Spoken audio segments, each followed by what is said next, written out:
में मिल जाएगा। जो हमारे साथ से टकराएगा वो मिट्टी में मिल जाएगा। मंगळसूत्र चोराचा करायचं काय? खाली डोकं वर पाय। मंगळसूत्र चोराचा करायचं काय? खाली डोकं वर पाय। हमारे साथ से टकराएगा मिट्टी में मिल जाएगा। हमारे साथ से टकराएगा मिट्टी में मिल जाएगा।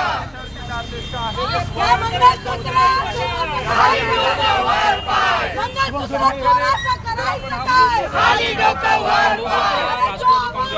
मंगळसूत्र चोराचा करायचं काय? खाली डोकं वर पाय। अरे धिक्कार असो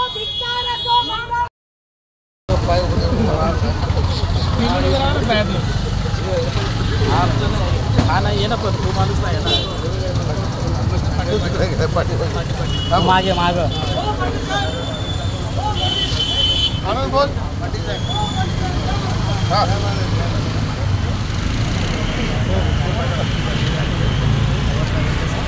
आंदोलन करण्यात आलेलं आहे। घोषणाबाजी सुरू आहे, याच्या विरोधात तुम्ही आंदोलन केलं ज्या पद्धतीने नितीन राऊत यांच्यावरती आता हे चोर कुठं तरी आलेले, कशात तरी आलेले, वॉशिंग मशीन मध्ये धुवून आणून स्वतःला सभ्य समजणारे जर पुरोगामी नेत्यावर गाडी घालून त्याला चिरडून टाकायचा किंवा दुखापत करण्याचा जर विचार करत असतील ना, तर आम्ही काय बागड्या नाही भरल्यात। त्याच्या हिंमत असेल ना तर मला ठाण्याच्या हायवेने जाऊन दाखव, तू कसा जातो ते आम्ही बघतो।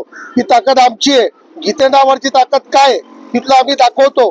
तिथे खोटेपणा करून एकटा सापडल्यानंतर ते अंगावर जाऊ नकोस, आज त्याचा आम्ही निषेध करतोय त्या मंगळसूत्र चोराचा।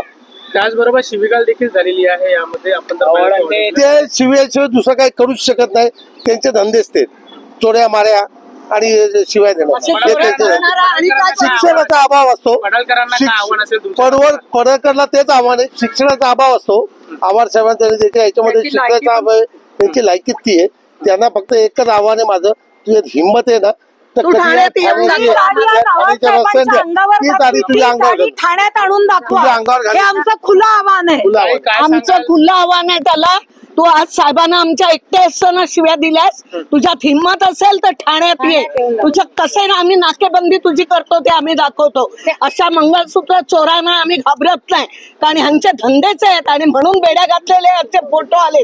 त्यांच्याकडे आता काही राहिलं नाही।